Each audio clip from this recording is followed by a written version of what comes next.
Attendance सुनते ही नहीं है। अच्छा, बिल्कुल सुनते ही नहीं है।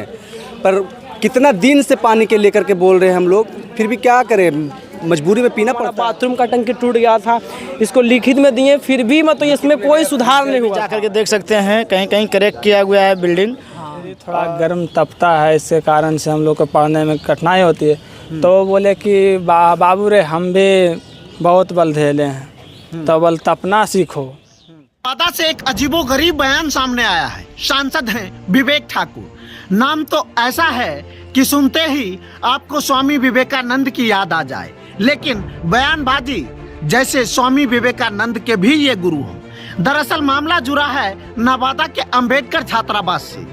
छात्रों ने जब सांसद से अपनी समस्याएं साझा की कि महोदय बिजली नहीं है, पढ़ाई का माहौल नहीं है, बुनियादी सुविधाओं का घोर अभाव है, तो जवाब मिला तपना सीखो।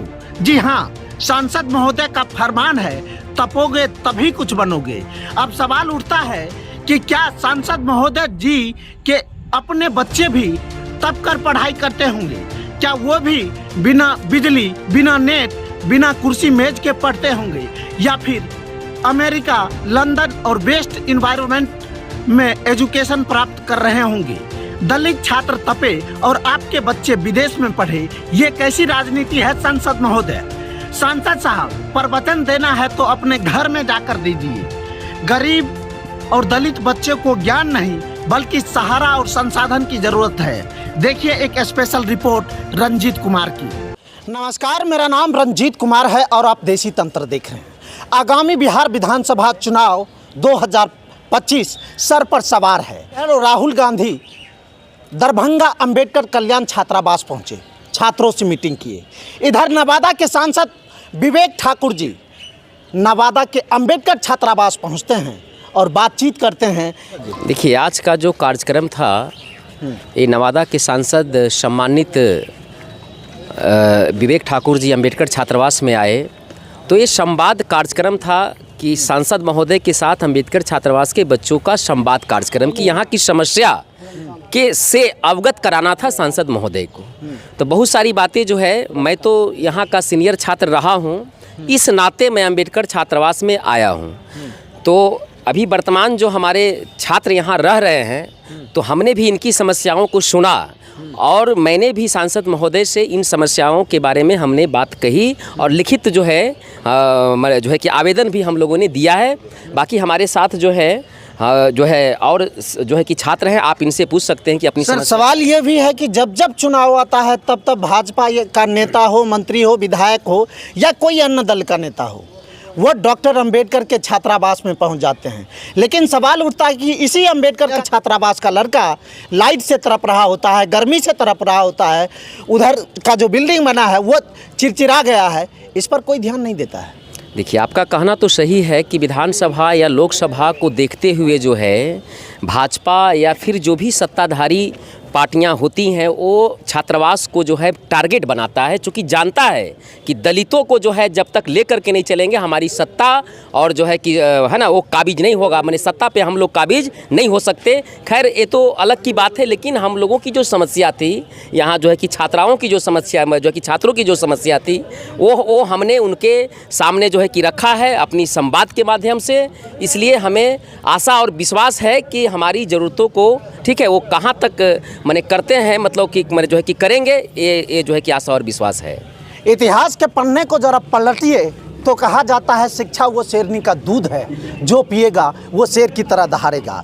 लेकिन यहाँ पर जो शेर रहते हैं उन्हें ना तो मूलभूत सुविधा जो आवश्यकता होती है, लाइट आवश्यकता होती है, पढ़ाई लिखाई आवश्यकता होता है, पुस्तकालय आवश्यकता होता है कि LCD से लेकर अन्य चीज़ें जो स्टूडेंट को मिलना चाहिए वो नहीं मिल पाता। आप स्टूडेंट हैं? हम यहाँ के परफेक्ट हैं, छात्र परफेक्ट। अच्छा, यहाँ पर क्या क्या चीज़ की कमी है? यहाँ पर ऐसे तो इस हॉस्टल को तो देख ही रहे हैं, आप घूर के भी देख सकते हैं कि बिल्डिंग टूटने लायक है और जर्जर गिर रहा है छत उत भी। आप चाहिएगा तो हम आपको दिखा भी देंगे कि रूम में छत गिर रहा है और करीब 40 से 45 साल हो गया, पर इसका कोई निदान अभी तक नहीं हुआ है। अभी तो 2 महीना 3 महीना पहले ही ट्रांसफार्मर आया, 40 साल से ट्रांसफार्मर का यहाँ तक सुविधा नहीं था। लाइट आती थी लेकिन ट्रांसफार्मर का पर्सनल सुविधा नहीं था। और रह गया कि यहाँ का किन्हीं प्रशासन या जो भी हो उनको थ्रू यहाँ पर डंपिंग कर दिया गया था कचरा के, उसको लाठी जोड़ से हटाएं। और हम डीडीसी के पास भी लिखे हैं कि यहाँ पर डंपिंग नहीं होना चाहिए, यहाँ कचरा का डंपिंग बल इन लोग जैसे भी रहे, बीमार पड़ेगा तो अच्छा रहेगा, उनको लगा यहाँ छोड़ के चल जाएगा। यहाँ पर डंपिंग भी हो गया था, लेकिन प्रशासन के द्वारा यहाँ फिर साफ़ सफाई नहीं कराया गया अभी तक। और सही है कचरा, अभी बोलिएगा वो भी दिखा देंगे हम कचरा। सुन रहे हैं ना नवादा के सांसद विवेक ठाकुर महोदय और नवादा जिले के जिला कल्याण ऑफिसर। ये है नवादा अंबेडकर कल्याण छात्रावास का हाल। क्या क्या प्रॉब्लम होता है यहाँ? सर प्रॉब्लम तो यहाँ बहुत सारा मतलब झेलना पड़ता है। यहाँ सबसे पहले वो बिल्डिंग का जो बात करें है ना, यहाँ ये एक जिला लेवल पर जो हमारे हॉस्टल है ये जिला लेवल पे। और जिला लेवल पे क्या होता है, हर स्टूडेंट चाहता है कि हम जिला लेवल पर जाके हम अपना पढ़ाई को पूरा करें। और पढ़ाई पूरा करने के लिए हमारे पास मतलब रहने के लिए सुविधा ही नहीं है। 100 बेड का वो तो बेड है, वो भी हमारी बिल्डिंग 40 वर्षों से पहले बना हुआ है। उस बिल्डिंग का हाल ऐसा हो गया है, अचानक कभी कभी छत का जो परत होता है वो नीचे गिर गया था, उससे स्टूडेंट घायल होने से बचा वो। तो हम सांसद महोदय जी हमारे आज हॉस्टल पर आ रहे थे, तो हम लोग मांग तो रखे हैं सर कि हमारा हॉस्टल जो यहाँ 100 बेड का है उसे 500 बेड बनाया जाए। और ये हॉस्टल और खेल मैदान, ये कचरा वचड़ा जो भी इधर था तो पूरा भरा हुआ था। ऐसे कि जैसे कि एक कहावत में ना लोग बोलते हैं अरे हरजन हो क्या, और हरजन के अनुसार हॉस्टल भी हरजन की तरह बना दिया गया है। जैसे कि हमारे यहाँ जो भी नवादा का नगर निगम का कचरा होता था हमारे हॉस्टल के बगल में बिका जाता था। इससे हम लोग काफ़ी मतलब बीमार, कभी कभी आग लगा देता था तो धुआं से मतलब हम लोग जब ज़्यादा परेशानी को झेलना पड़ता था। ये सब बात को मतलब सांसद जी के साथ रखें। आप देखिए आश्वासन तो दिए हैं कि हम आप लोगों का प्रॉब्लम को दूर करेंगे, बाकी उनका मर्जी क्या करेंगे, ऐसे आश्वासन तो दे चुके हैं कि वो करेंगे ही। उम्मीद सवाल उठता है कि डीएम महोदय का आवास 1 साल में टूट नहीं सकता है, विवेक ठाकुर का आवास 1 साल में टूट नहीं सकता है, लेकिन अंबेडकर कल्याण छात्रावास का आवास 1 ही साल में जर्जर हो गया है। क्या नाम है आपका? मेरा नाम उदय पासवान हुआ। अच्छा उदय जी, अंबेडकर कल्याण छात्रावास में सांसद आए, बिल्डिंग देखे थे कि कैसे टूटा? जी हम लोग तो बहुत पुराना विद्यार्थी रहे हैं, 30-32 साल पहले यहाँ रहे हैं, लेकिन मुझे पूर्ण विश्वास है कि नवादा के जो सांसद विवेक ठाकुर हैं, मुझे आशा और पूर्ण विश्वास है कि वो जो आश्वासन देते हैं वो करते हैं। कुछ आशाएं का किरण जगा है। चुनाव है तब आपका आशा जगता है, यही नहीं? ऐसा तो मैं नहीं कह सकता हूँ, क्योंकि चुनाव है तब आए हैं यहाँ पे, क्योंकि राहुल गांधी वहाँ पहुँचे। ये तो राजनीतिक बात हो गया, लेकिन मुझे पूर्ण विश्वास है विवेक ठाकुर जी पर कि ऐसे सांसद ही बने हैं जो हर समय लोगों से जुड़ करके ही काम करना सीखे हैं। ये दिखाई दे रहा है। मुझे पूर्ण विश्वास है कि नवादा का ही कल्याण करेंगे और हमारे छात्रावास जो हैं, दलित छात्रावास, अंबेडकर छात्रावास को उन्होंने काफ़ी सुना है। एक काम बता दीजिए, जब से ये सांसद बने हैं एक काम बता दीजिए कि दलितों की हत्या में आए हों या फिर किसी भी तरह से सांसद महोदय आपके दरबार पर आए कि दलित की हत्या हो गई है, दलित पर किसी तरह का प्रताड़न हो गया, एक हमको एग्जाम्पल बताइए पूरे नवादा में। वैसा तो नहीं अभी तक सुने हैं कि आए हैं, लेकिन कुछ इनका अलग रहता है कि हम समस्या का समाधान करें। नवादा का जो समस्या है उनमें ही बढ़ चढ़ करके हिस्सा लेते हैं और मुझे पूर्ण विश्वास है ऐसे सांसद पर कि आने वाला समय में कुछ करके दिखाएंगे। लगभग 30 से 35 मिनट मीटिंग करते हैं। अब मीटिंग भी चुनाव के दरमियान ही होता है और चुनाव के दरमियान आप समझ ही रहे हैं कि इसलिए मीटिंग किया जाता है क्योंकि वोट बैंक जो नवादा का ये अंबेडकर छात्रावास है, ये नवादा का चिंतन मंथन और राजनीतिक उत्थान यहीं से होता है। आइए हम बातचीत करते हैं। क्या नाम है भैया? चंदू कुमार चौधरी। अच्छा, यहाँ पे आप छात्र नायक हैं? जी सर। क्या क्या चीज़ की कमियाँ हैं यहाँ पे? यहाँ का मांग रखा गया है कि 500 बेड का मांग किया है और यहाँ जो भी सुविधा नहीं है वो सुविधा का मांग किए हैं। और स्ट्रीट लाइट का जो रास्ता है ना, रास्ता में, और फिर क्या बोलते हैं लाइब्रेरी में बोले थे थोड़ा साफ़ सफाई डेस्क के व्यवस्था कर दें और एसी उसी का, यही सब बोले, मांग रखें जो भी रखें। तो आप बताइए कि सांसद महोदय आए, लाइट की व्यवस्था की बात कही गई?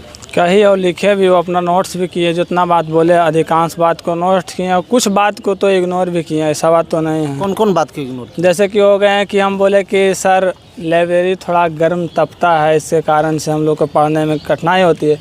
तो वो बोले कि बाबू रे हम भी बहुत बल झेले हैं, तो बल तपना सीखो। तो ये सब तो ट्रोल करके मतलब कि हटा दिए बात को। हाँ, अपना जीवन काल को दोहराया। क्या क्या बोले? वो बल हम जब पढ़ते थे हॉस्टल में तो बहुत कुछ झेलना पड़ता था सर, लेकिन एक बात यार है कि जब वो पढ़ते थे तो वो ज़माना कुछ और था, ये ज़माना कुछ और है। क्योंकि सर इसमें था, आप देखिए हर चीज़ AI का ज़माना हो गया, कोई नहीं चाहता हर ये करे। हम लोग का मांग था कि जैसे कि लाइब्रेरी होता है तो डिजिटल जैसे प्राइवेट लाइब्रेरी होता है, एक खांचे की तरह बनाया जाता है, जिसमें एक तो हम लोग का लाइब्रेरी का जो एरिया है वो छोटा है और उसमें बड़ा बड़ा टेबल लगने के कारण पढ़ाई हो नहीं पाता। 2-4 स्टूडेंट क्या पढ़ पाएगा? 100 का बेड है, 4 स्टूडेंट होना मुश्किल था। वो आपस में लड़ाई का माहौल बन जाता था कि हम पढ़ेंगे, वो कहते हम पढ़े हैं। हम लोग इसीलिए सांसद महोदय से मांग किए कि सर हमारा लाइब्रेरी को पूर्ण निर्माण करके बड़ा बनाया जाए और उसे बढ़िया तरीका से बनाया जाए, जिसमें 100 लड़का का मतलब पढ़ने का स्ट्रेंथ हो, जिससे हम लोग पढ़ने में मतलब सक्षम हो सके। और सांसद महोदय आश्वासन तो दिए हैं कि करेंगे, लेकिन आज तक जब तक देखे हैं, जब से नवादा में वो तो आए हैं, काम के प्रति वो कर ही रहे हैं। हमें भी उम्मीद है कि हमारे हॉस्टल का जो भी मतलब मुद्दा उठा है वो भी करेंगे। आप न्यू बिल्डिंग जाइएगा तो वहाँ पर आप देखेंगे कि जहाँ पे 8 पंखा या 6 पंखा लगना चाहिए, वहाँ पर मात्र 2 या 3 पंखा लगा हुआ है। ये घोटाला सुपरिटेंडेंट, भवन निर्माण विभाग और जिला कल्याण पदाधिकारी के बीच मिली भगत के कारण होता है। ऐसा है क्या? नहीं है जी बिल्कुल है। चढ़ा गया, फट गया, बिल्डिंग बना है जो फट गया है। जो न्यू बिल्डिंग बना हुआ है उसमें ज़बरदस्ती सब लड़का को अनाउंसमेंट किया गया है, जो कि पहले से कैंसिल किया गया था। अभी भी जा कर के देख सकते हैं, कहीं कहीं करेक्ट किया हुआ है बिल्डिंग। और बाकी यहाँ जो पुराने छात्रावास जो हैं, यहाँ भी छत गिरते हैं। और छत गिरने के बाद है क्या कि हम लोग मांग किए हैं कि सर न्यू बिल्डिंग बनाया जाए, पुराना बिल्डिंग को तोड़ करके न्यू बिल्डिंग बनाया जाए। बिल्डिंग बहुत दिन से बना हुआ है, बहुत पुराना बिल्डिंग है।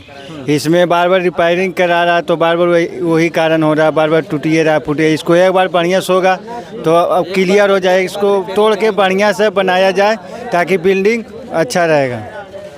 तो कुल मिला जुलाकर ये कहा जा सकता है कि अंबेडकर कल्याण छात्रावास साहब का यानी नवादा के सांसद विवेक ठाकुर का इसलिए हुआ क्योंकि चुनावी दौरा अभी जारी है और चुनाव में आप जानते हैं कि दलित वोट कितना मायने रखता है। अगर चुनाव जीतना है तो दलित वोट बैंक को लेकर साथ चलना होगा, इसीलिए सांसद महोदय का आगमन होता है। तब तक के लिए आप इसी तरह देसी तंत्र को देखते रहिए। नवादा जिला का ऐसे सबसे बड़ा आबादी है, हम लोग SC/ST का है सर। पूरा नवादा जिला में अगर देखा जाए आबादी के पर्पज़ में तो हमारे नवादा जिला में अगर जनसंख्या देखा जाए तो सबसे ज़्यादा SC/ST का ही है पूरा। हाँ, बिहार में दूसरा नंबर पर ये नवादा ही आता है, जो यहाँ SC/ST का मतलब काफ़ी जनसंख्या है। और काफ़ी जनसंख्या होने के कारण हम लोग का किसी चीज़ में ना हिस्सेदारी हो, ना किसी फील्ड में ना पढ़ने का सुविधा हो, ना बहुत चीज़ को मतलब आप देख सकते हैं खुद यहाँ का क्या माहौल है, क्या नहीं है, सुविधा दी नहीं आती। सिर्फ आश्वासन दिया जाता है कि हाँ कर देंगे और फिर सुनने के बाद चले जाते हैं। हम लोग कई बार लिखित में भी देते हैं कि सर ये होना चाहिए। देखिए अभी तक टूटा हुआ हमारा बाथरूम का टंकी टूट गया था, इसको लिखित में दिए, फिर भी मतलब इसमें कोई सुधार नहीं हुआ था। जो पानी पीते हैं हम लोग, उस फ्रीजर के बारे में भी लिखित में गया था। फिर भी क्या बोले? फ्रीजर जो पानी होता है पीने के लिए, हमारे सोनू सर के पास गया था। सोनू सर बोले आज 2 महीना से बोल रहे हैं कि ठीक है हो जाएगा हो जाएगा हो जाएगा, अभी तक भी नहीं हुआ है। पानी का सुविधा ठीक ठाक हुआ है, लेकिन हमारे सुपरिटेंडेंट सुनते ही नहीं हैं। अच्छा, बिल्कुल सुनते ही नहीं हैं। पर कितना दिन से पानी के लेकर के बोल रहे हैं हम लोग, फिर भी क्या करें, मजबूरी में पीना पड़ता है गर्म पानी। तो नवादा के DM महोदय और सुपरिटेंडेंट जिला कल्याण पदाधिकारी आपके ही शहर में एक अंबेडकर कल्याण छात्रावास है। क्योंकि आप सोए हुए हैं तो जग जाइए, क्योंकि ये देसी तंत्र है और हर बार विभागीय पोल खोलती है। तब तक के लिए आप देखते रहिए देसी तंत्र।